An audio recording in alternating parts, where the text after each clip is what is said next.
Shit, ladies and gentlemen, boys and girls, it's time for some more Ray William motherfucking Johnson. Ray William Johnson. I don't know what the fuck that was. What the fuck was that? I don't know. Anyways, boo boo boo boo boo boo ba boo boo ba boo boo ba boo boo ba beep boo boo bop beep boo boo boo boo boo beep boo boo bop. There you go. I don't know. Anyways, the title of this video is "She Killed a Preacher." A woman killed a preacher. This should be interesting. I'm pretty sure y'all know who the fuck this is. I don't think I need to give y'all a link or anything. Yeah?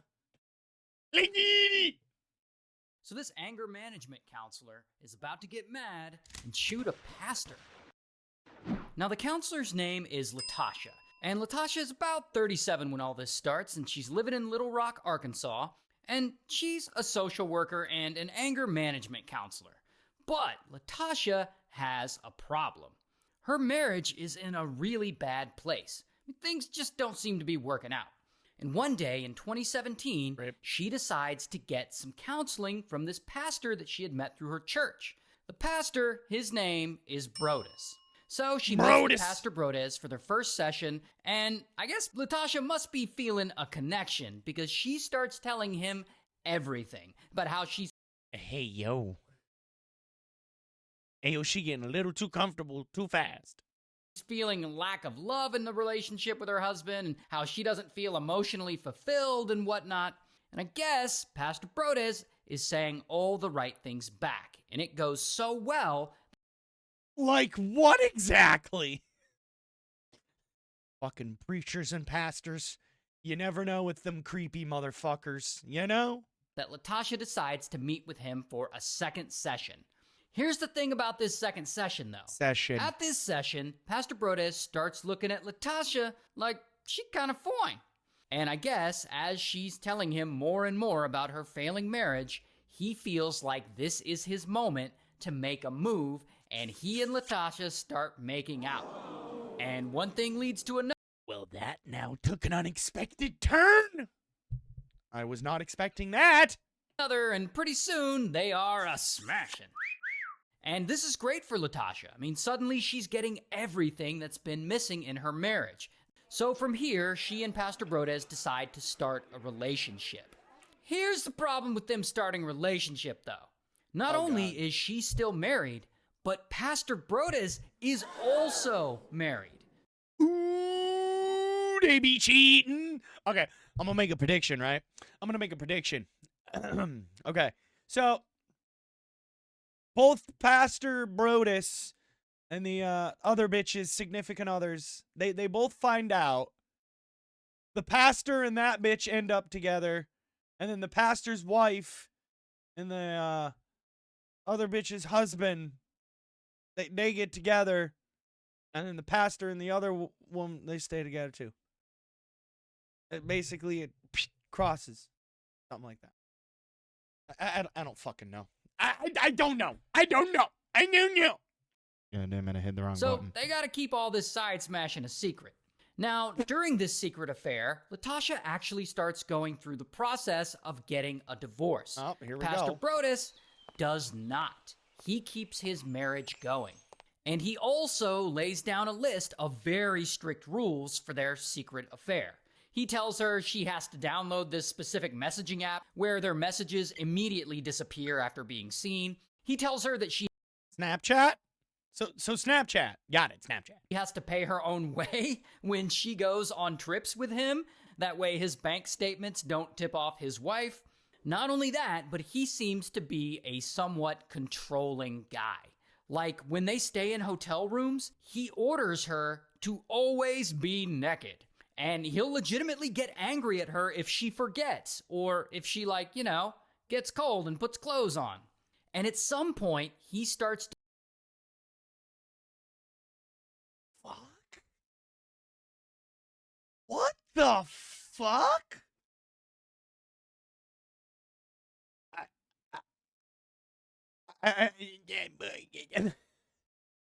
I mean, shit. That's what pastors normally do, though. Ain't that what they do to children in the back of the church? I mean, shit. Do I need to pull up the amount of preachers, pastors, and Sunday school teachers that have been arrested for any form of child exploitation or child abuse or sexual child abuse of any kind? I can pull up plenty of them. If anyone wants to challenge me in the comments on that, I'll be glad to flood you with multiple articles of reports of preachers and pastors doing disgusting things to children. Okay, hold on. Right, and I'm gonna go on a fucking rant here because it's funny, right? And there's literal evidence to back this up.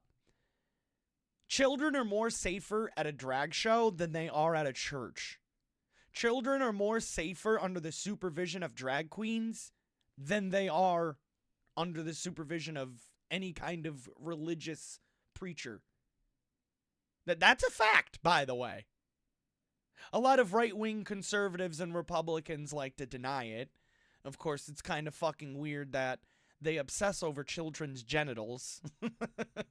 Considering, we have a president that likes to do that as well.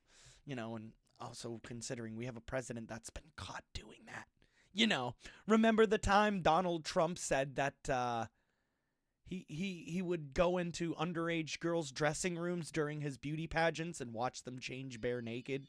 Yeah, no, that's a real thing, and that's fucking Ring cameras. God damn it! Yeah, I have Ring cameras. Oh, they're gonna be spanking me. Fuck you. But no, like, did we not forget about that? The man openly admitted on the Howard Stern show that, yeah, I like walking in on underage girls and watching them change in their dressing rooms during my beauty pageants back in the day. You know what? Hold on. Yeah, we're going down this hole. Hey, right-wing conservatives, Republicans, Trump-tards, MAGA-tards. Does this sound familiar? They're standing there with no clue. Is everybody okay? And you see these incredible-looking women. And so I sort of get away with things like that. In 2001, Tasha Dixon was Miss Arizona, competing in the Miss USA pageant. She experienced this kind of awkward moment firsthand. Our first introduction to him was when we were at the dress rehearsal and half naked changing into our bikinis. Dixon. Trump supporters say that's bullshit, by the way. But yeah, no, it's just, it gets to me that when people say that the trans community, the LGBTQ community, and, other gay or queer communities or whatever is out there, basically the right conservatives and Republicans think they're the child predators. They're the, bad people harming children, when in reality, again, the current president is a literal convicted sex offender, child rapist, and pedophile. But again, we ignore that, It's funny. Think about why they're redacting the Epstein files, Think about it. Because the man's name is literally fucking littered all over them. And the shit that's coming out already, it's like, why aren't we starting the impeachment process here? Like, this, we have a literal child fucking predator running our country. I'm hitting the mic. It's like, we have a literal child fucking predator running our country. It's like, it's bullshit. And then, of course, you got them forcing these Christian religious cult bullshit values on people, It's like, Republicans claim to believe in God and all that, and then it's like, yeah, no, we go against the Bible too, Like, a lot of the shit Republicans do literally don't, it's just, I don't know. But that's my rant for the video. Also, again, I'd love for people to challenge me in the comments. I'd love to absolutely toast people on that. Because again, conservatives, why y'all obsessing over children's genitalia? It kind of seems a little weird, don't you think? But why are you guys so obsessed with what children do with their body, you know? Again, it's because they don't like the fact that it goes against their pedophile, religious, barbaric values. You know? Oh, God wouldn't approve of this. Oh, this isn't what Jesus wanted. Oh my God. Oh, this isn't Christian. This isn't holy. Ooh. Fuck out of here. And cancel me, motherfuckers. Go ahead and do it. I don't care. You'll be the ones that look like the dumb fucks, not me. Because, again, everything I'm saying is actually true. And with a quick Google there, you can confirm everything. Anyways, back to the video. Demanding that she always call him sir and answer things with yes sir or no sir. And of course, all of these are huge red flags to you and me. But Latasha, she's not trying to see that. She's in love with this dude. In fact, she likes him so much that she even starts buying him fancy gifts, like nice bourbons or expensive cigars or workout clothes, really anything he wants. She is in deep. So as this affair progresses, they're going on all these trips together, like Las Vegas and Israel and Savannah. But what they're not doing is they're not being honest with each other. At least he's not being honest with her. Because he's always trying to talk to her about ethical non-monogamy or something. And he tells her that his wife knows about their affair. She definitely doesn't know. And that she's totally fine with him hooking up with Latasha on the side. She's definitely manipulation. I hear manipulation. Like that's what that sounds like to me. Is manipulation. Bro's like, nah, it's okay if we keep fucking. You know, it don't matter if we're fucking or not. You know, my wife don't know, or no, it's like. My wife knows we fucking. It's all good. When in reality, his wife doesn't know. When in reality, his wife don't really know. It's crazy. not fine with him hooking up with Latasha on the side. Now, his wife is this woman, Tabitha. And Tabitha, she doesn't know about any of this. And she certainly didn't agree to any ethical non-monogamy or whatever. But we'll get back to Tabitha. Now, at some point in 2018, manipulation, this whole secret love affair gets even worse for Latasha. Because Pastor Brodez gets offered a job as a pastor at a different church a few states away over in Tennessee. Oh, shit. And he has decided to accept this job. And now he's no longer going to live there and be near Latasha. So he and his wife, Tabitha, move from Little Rock over to Tennessee, and they settle there.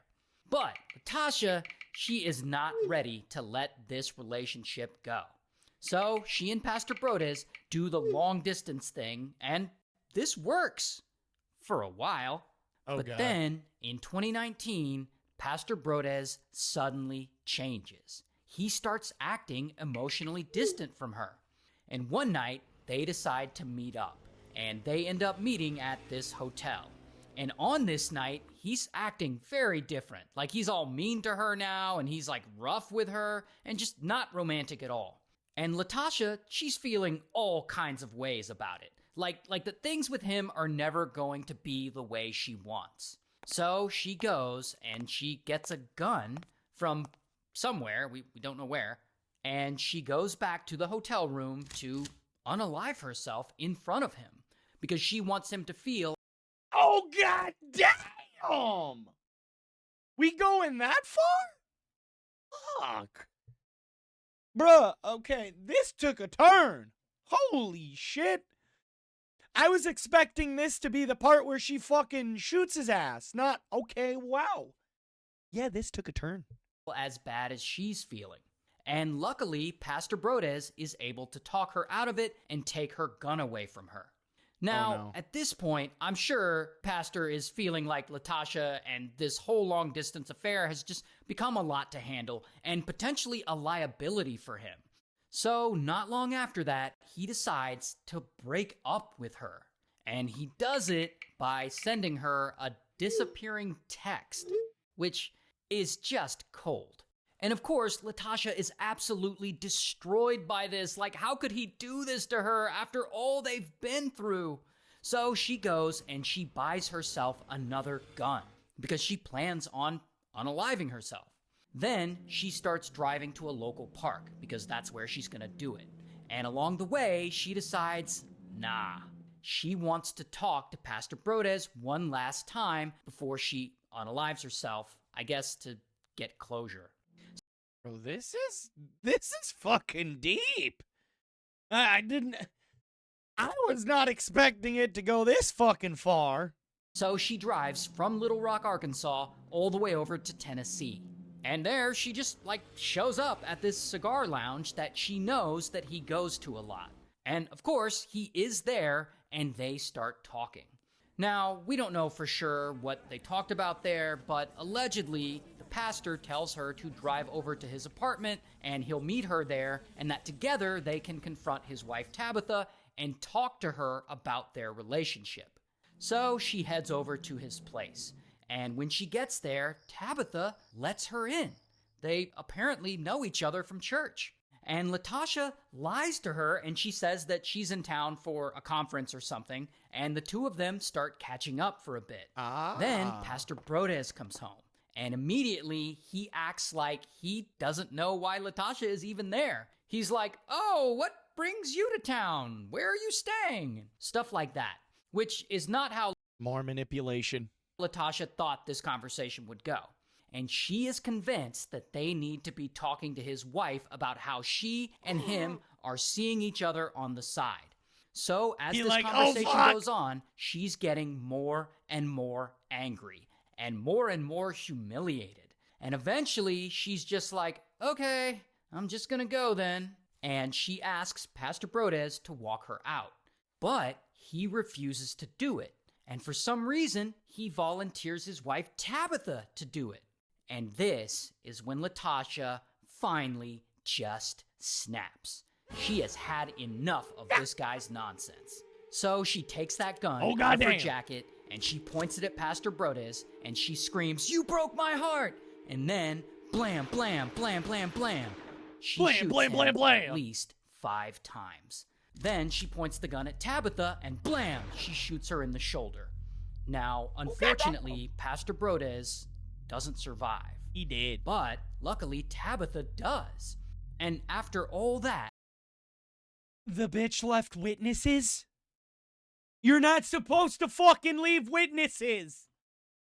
Latasha, strangely, doesn't flee the scene. She stays there in their house and contemplates unaliving herself. Well, eventually, police show up. And so, bam, they arrest her. Here's her mugshot. And ultimately, Wait, no, hold on. We gotta get a good look at her. That's the most replayed thing. Here's her mugshot. That's what she actually looked like?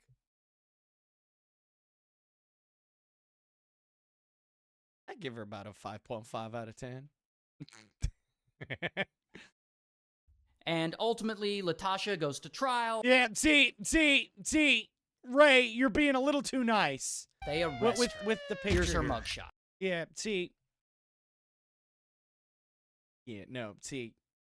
You look at her chin right here, right? She definitely has a little bit more of a puffier. Well, I know it's animation and all that, but it's like. And ultimately, yeah, see, that just looks like a casual, normal fucking AI generated girl. You know, that just looks like a typical everyday girl. That don't look like the one in the mugshot. I always wonder, is this drawn? Well, actually, it's part. I can tell it's like part AI, part drawn. Latasha goes to trial and she's found guilty, and she actually hasn't been sentenced yet, but I assume she'll probably spend the rest of her life in prison. I think Ray uses AI. I'm not sure, but I think what he does is has someone draw out the photos or draws the photos himself or something, and then takes the photos and puts them into like an AI thing or something. I don't know. It looks like he uses AI, but it also looks like he draws them.